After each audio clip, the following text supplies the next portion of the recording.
এক বেকুব তার মাথার দাম ধার্য করেছে, শুনেছেন?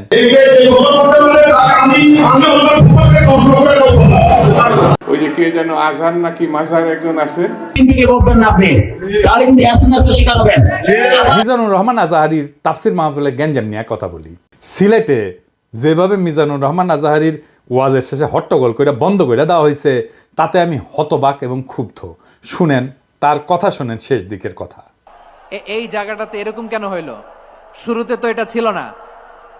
এখন আইন শৃঙ্খলা বাহিনী তোমাদের সাথে লাঠি চার্জ করবে, ধাক্কাধাক্কি করবে, তোমরা আমার সাথে এটা হবে এরকম? তোমরা তো ব্যথা পাবা তো। বসো না, সবাই বসতে পারলে তোমাদের কি? বসো। এটা আমি এখন পরিকল্পিত কিছু হতে পারে এই ধারণাও করতে হবে আমাদের। এই বিভাগে আমার আর আশা হবে না। আমি একবারই তো আসলাম, সো যা বলার তো আমি এখনই বলতে হবে। এমন না যে আমি আবার সুনামগঞ্জে আসবো, হবিগঞ্জে আসবো। আমি কলে এখানে এক বিশাল ষড়যন্ত্রের গন্ধ পাইতেছি। ঘটনা ছোট, রাজনৈতিক গুরুত্ব অপরিসীম। আজারি সাহেব নিজেই কইছে যে সামান্য জায়গায় একটা অল্প কিছু লোক এই কাজটা করেছে। শুনেন, পুরো লক্ষ লক্ষ মানুষ, আমি তো দেখতে পাচ্ছি কত লক্ষ লোক হয়েছে। একটা জায়গায় কোনো সমস্যা নাই, এখানে কয়েকশো ছেলে পেলে এই ধাক্কাধাক্কি। কি করতেছো তোমরা? এগুলো কি করতেছো? আমি আজকে just as a gesture of goodwill, আমি নামটা কইলাম না কে করিছে, কয়া দিব কিন্তু কে করিছে এইটা। এই হট্টগোল হয়ে কেন সুষ্ঠুভাবে শেষ করতে পারলেন না তাফসির মাহফিল আজারি সাহেব? কারণ বিএনপি নেতারা প্রকাশ্যে বলিছে মাহফিলে আজারি সাহেব হেস্তনেস্ত শিকার হবে, এটা কইছে বিএনপি নেতা। সত্যি কথা, আমি ব্যানে করছি না। এই যে শুনেন, রহমান আজারি বক্তব্য রাখে বিএনপির বিপক্ষে এত সাহসী কোথায় পায়? আপনি এই জামাতের পক্ষে কথা বন্ধ করেন, নাহলে দেশের মানুষ যেভাবে আপনার এই যে মাহফিল করে, মাহফিলে কিন্তু আপনি আস্তে আস্তে শিকার হন। এই মুসলিমদের কারণে, তারা এই মুসলিম কিন্তু বিএনপিকে পছন্দ করে, এই মুসলিম কিন্তু অন্য সংগঠনকে পছন্দ করে। কিন্তু আল্লাহর নামে স্লোগান দিয়ে, আপনার কথা বলে, মাথায় টুপি লাগিয়ে, পাঞ্জাবি পরে বিএনপিকে বলবেন না আপনি, তাহলে কিন্তু আস্তে আস্তে শিকার হবেন। আবার যে কোনো মুহূর্তে কিন্তু আপনি দেশান্তর হতে পারেন। ঠিক তার পরদিন এই ঘটনা ঘটলো। তার আগে তো অনেক নেতা, রিজভী ভাই তার সহকর্মীদের তাতায় রাখছে। এখন আজারির উপর কেন বিএনপি বিলা? দুইটা কারণে। এক, বিএনপির তো জমায়েত করতে টাকা খরচা হয়, এমন কোনো বক্তা নাই যার বক্তৃতা শোনার জন্য লাখে লাখে মানুষ যাবে। খালেদা জিয়া বা তারেক রহমান আসলে যাইতে পারে, কিন্তু দেশে আছে এমন কোন নেতার বক্তব্য শুনতে এখন আর যাবে না লাখে লাখে লোক। আর আজারির বক্তব্য শোনার জন্য স্মরণকালের সর্ববৃহৎ সভা হচ্ছে, যেটি যাচ্ছে সেটি হচ্ছে। এটা গা টাটাইতেছে বিএনপির। জনসমাগম মানে ক্ষমতা, বুঝছাও? আমাদের ভিডিওর ভিউ গেলে ক্ষমতা, আমাদের পোস্টের লাইক শেয়ার ক্ষমতা, এই ক্ষমতাকে বিএনপি চ্যালেঞ্জ মনে করিচ্ছে। আর দুই নাম্বার, ইন্ডিয়ার ডরায় জনপ্রিয় ইসলামী বক্তারে। এই জন্যই তারা চড়াও হয়েছিল মৌলানা দেলাওয়ার হোসেন সাইদের উপরে। আজারি সাহেব ইভেন বিগার থ্রেট তাদের জন্য বড় ভয়, কারণ সংঘবদ্ধ মুসলমানে তাদের ভয়। আজহারি জামাত করে না, তার বয়স কম, তারা যুদ্ধাপরাধী বানাইতে পারবে না। চমৎকার কথা বলে, আধুনিক, মননশীল, অপূর্ব সুন্দর গলা আর চেহারা, মাশাআল্লাহ, ইংরেজি বলতে পারে ভালো। এইরকম একজন দায়ীকে কোনোভাবে টলারেট করবে ইন্ডিয়া? করবে না। এক বেকুব তার মাথার দাম ধার্য করেছে, শুনেছেন? শুনেন,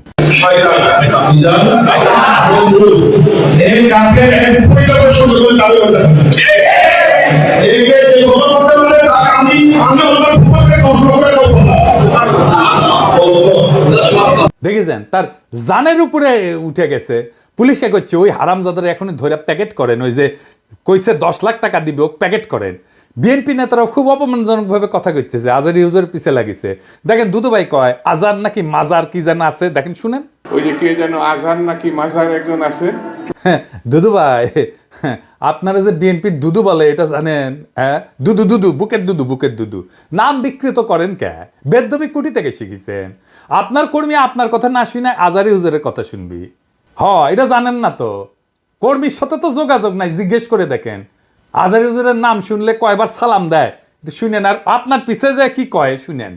নিজেরা বেশি হারকুলিস ভাবেন না, বুঝছেন? উঠলে দিন বাগে খেয়েছে। আওয়ামী লীগ আমলে ওয়াজে এসে আওয়ামী লীগ নেতারা চড়াও হইতো না, দেখেছেন না? চড়াও হইতো না। এখন বিএনপি নেতারা চড়াও হচ্ছে। এই যে দেখেন, এটা আমার শহরে বগুড়ায় মৌলানা বজরুল রশিদ মিয়া, আমি কলে খুব পছন্দ করি, খুব চমৎকার একজন আলেম, কলে খুব সুন্দর ওয়াজ করেন। উনার উপরে চড়াও হয়েছে, মিজাজ খারাপ হয়ে গেছে দেখে। আর চড়াও হয়েছে কে? আওয়ামী লীগের পান্ডা মোহনের ভাই বিএনপি নেতা বাদশা। দুই ভাই দুই দল করে, এক ভাই আওয়ামী লীগ, এক ভাই বিএনপি। ওর ভাই বগুড়া শহরের কোনো জমি বাকি রাখে না, এই যে মোহন দখল করেছে, এ দুই ভাই দল করে সিস্টেম কইরা এখন আরেক ভাই রাজত্ব চালাইতেছে বগুড়ায়। এরা আগা পাঁচতলার দুর্বৃত্ত ফ্যামিলি। শোনেন কি করিছে। কিসের বাসা ভাই, আমরা আমার দেশে থাকি না। আমরা দেশে থাকি না। হ্যাঁ, ঠিক আছে। আপনি বলেন কেন যে আল্লাহ আকবার একবারই তো হাত দেয় না? আমাদের প্রত্যেকটা প্রোগ্রামে দেখুন না, এই জায়গাতে আমি কি বুঝতে পারছি চাকরি শোনেন। না এখানে যে কোরআন শরীফ তেলাওয়াত হলো, একবারই দিছে আল্লাহ আকবার হাম্মাম কথা হাত দেয়নি, এটা ঠিক না। তার মানে দিছে তো? না, তার মানে দেয়নি, দিছে তো। একবার দেখ 10 বার দেখ দিছে। আপনারা কোন আওয়ামী লীগের মধ্যে দিছে? আপনি তো বললেন একবারই দিছে হাত দেয় না, এটা তো ঠিক না। আমি একটু আমার প্রধান বক্তার সাথে দ্বিধার করেছিলাম যে উনি বলতে চেয়েছিলেন যে একবারই হাম্মাম সাহেব বলছেন, এটা তারপর কি বলছেন আমি এটা আসলে এই করি যখন বলছে একবার বলেছেন, আমি সেটাকে দ্বিধার করেছি। আমরা ইসলাম কারো ব্যক্তিগত সম্পত্তি নয়, ইসলাম সকল মুসলমানের সম্পত্তি। কেউ যদি মনে করে এটা আমার ইসলাম আমার একাধিক আর করো না, এটা তো সঠিক না। যারা ক্ষমতার থাকতে যা করেনি, এরা ক্ষমতার যাওয়ার আগেই তার সাথে বেশি করতেছে। ধরে কোন কথা ঠিক কি না? রাধাবার সাথে আউট হয়ে গেছে।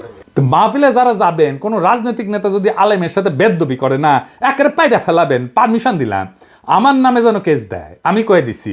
আর হুজুরেরা আপনাদের বলি বেদবি নিয়েন না।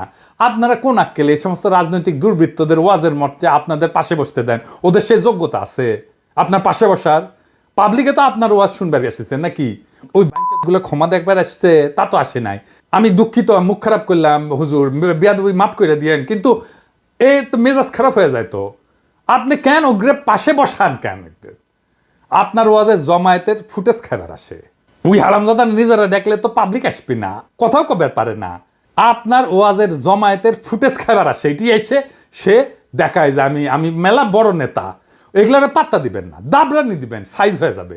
ওয়াজের দিন তারিখ যেদিন ফাইনাল করবেন ওই সময় কয়ে নেবেন মঞ্চে, যেন কোনো রাজনৈতিক নেতা না উঠে।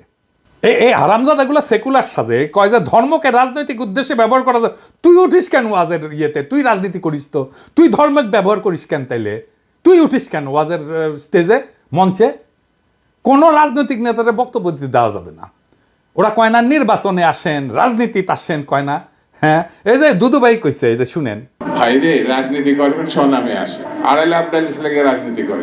এবার কইবেন তুই এটা ওয়াজ কর, নিজে নিজে কর, দেখি দেখি হাউ মেনি প্যাডিতে হাউ মেনি রাইস, পারিস নাকি দেখি। আগামীর বাংলাদেশে রাজনৈতিক দুর্বৃত্তদের ঠাঁই নাই। হাজারো ছাত্র জনতা এমনি এমনি তাদের জীবন দেয় নাই।